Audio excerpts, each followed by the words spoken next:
Here we have a question that arose during the summer governor's school with selected high school students.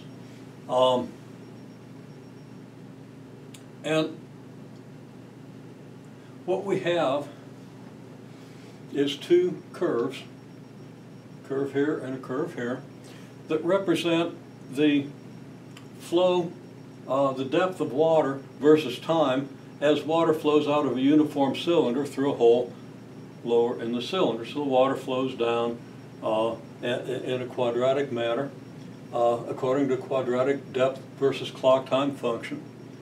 And the flow is slower and slower and slower because the slopes decrease. And the slope is, of course, the rate of change of depth with respect to clock time. And that's how fast the water surface is descending, okay? Or at least the rate at which the water surface is changing position. So a steeper slope indicates that the water is going down faster. Now, I believe in this situation we had two different lengths of tubing that the water was flowing out of. And we want to compare the rate of depth change. We want to compare the lengths of the tubing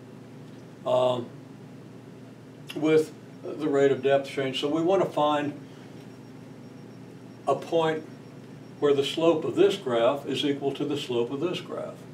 Okay, so we can say that, okay, it looks like the slope here is about the same as the slope here, so that the difference in the depths that result in these slopes is represented, of course, by this displacement on the y-axis.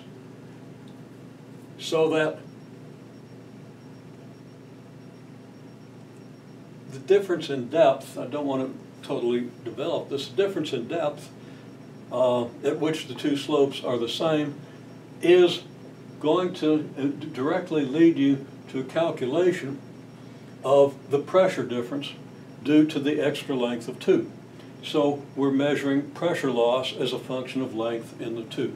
Now you don't need to know that yet, but that's something that we will look at. So this is a pretty sophisticated idea. Well, we calculate the quadratic functions by three simultaneous equations and the unknowns a, b, and c, where your y of t is an at squared plus bt plus c. Now we have an a1t squared plus b1t plus c1 for one of these curves and an a2t squared plus b2t plus c2 for the other curve. So the slope of each of these curves is the derivative. And we developed the idea of a derivative to people just an algebra background. And I'm not sure to what extent everybody understood it. I also gave it as a formula, but some people understood very well where this came from. So this expression here for any quadratic function, the slope is going to be given by f prime of t equals 2at plus b.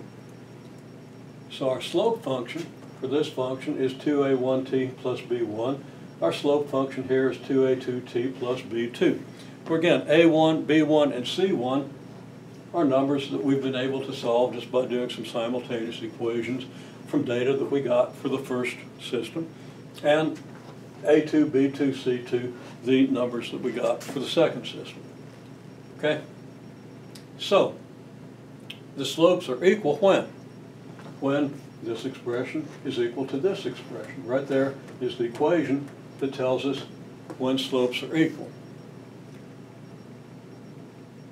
When we determine the time for which slopes are equal, we plug it back in here and determine the difference in depth. So then we can infer how much pressure loss we have in the tubing as a function of its velocity. So it's a very sophisticated set of concepts here that are put together into the algebra of quadratic equations and the derivative of a quadratic function. Okay. Now, there was a question that occurred here. It was Isaac versus Sidney, and one of them won the argument. we got a video on that, and it's quite entertaining. So here's Isaac's graph, and down here is Sydney's explanation. And I'll talk about the question in a short clip.